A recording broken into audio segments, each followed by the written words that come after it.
Happy day, dear children. Welcome to 5th standard English class. Hope you are all good.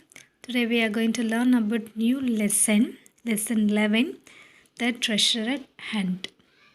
You know, the treasure means valuable object. Hunt means pursue and kill. So we move to the lesson page number 101, treasure hunt. This text is an adaptation of an extract from Treasure Island by Robert Louis Stevenson. Two groups of men are in search of a treasure. One group consists of pirate led by Long John Silver. The other group consists of Jim, an young boy, and his friends, Dr. Livesey, Grace, the Spade, and Ben-Gunn. They search the pit where they think the treasure lies buried. Will they find it? We made a strange-looking party, all in dirty soldier clothes, and all arms except me. Long John Silver, with his parrot on his shoulder, held a rope which was fastened round my waist. Some of the men were carrying picks and shovels. The buccaneers, with oaths and cries, began to leap one after another into the pit and to dig with their tools, throwing the boats aside as they did so. Buccaneers means pirates. Morgan found a piece of gold and he held it up angrily. It was a 2 guinea piece and it went from hand to hand among them for a minute or so. So guineas only, roared Mary, shaking it at Silver. That's a 700,000 pounds, is it? Big away, boys, commanded Silver with the coolest look you will find. Friends, do you heard that? Mary scammed. I tell you now, that man there knew it all along. Look in the past of him, and you will see it written there. Ha, Mary, said Silver, you are standing for captain again?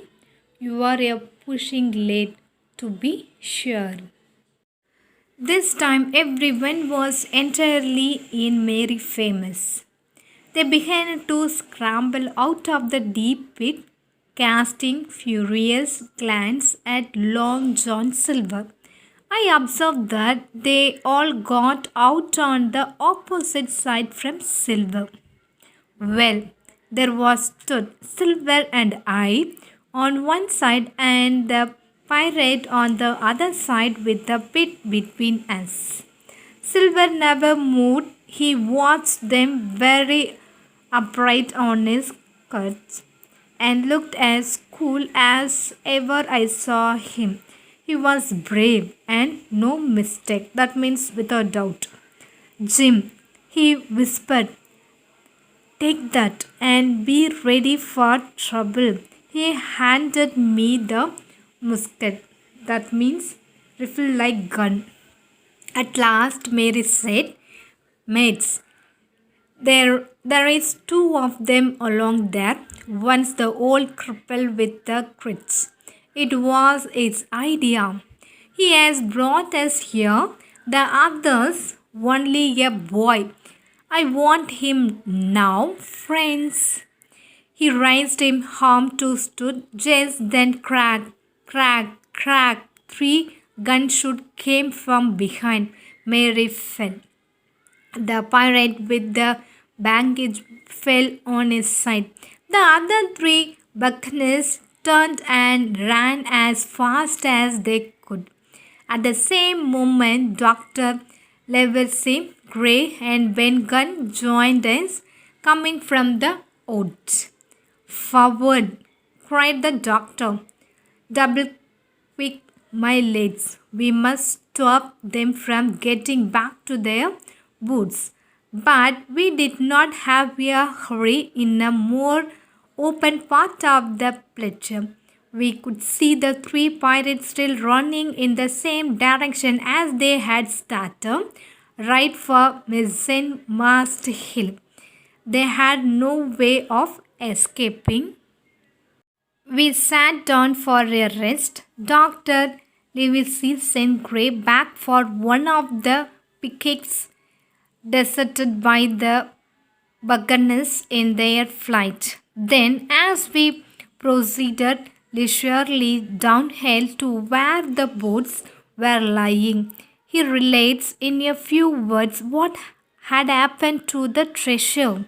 It was a story that deeply interested Silver, and Ben Gunn was the hero of it. Ben, in his long, lonely wandering around the island, had found the treasure. He had dug it up and had carried it on his back in many varied journey from the foot of the tall pine to the cave he had on the two-pointed hill at the northeast angle of the island, and there it had lain stored in safety for 2 months. We set out of Ben Gunn's cave. We passed the two-pointed hill and met the squire, who was waiting for us at the mouth of the cave. To me, he was most kind, but a Silver, who had already changed side and joined our party. He said, John Silver, you are a rich, that means wicked person, rich, and a pirate. Your hands are full of blood of the men you have killed. Thank you, kindly sir, replied Long John meekly, that means humbly, timely, and salted the square. Thereupon we all entered the cave. It was a large, airy place with a little spring and a pool of clear water overhung with ferns. The floor was sand.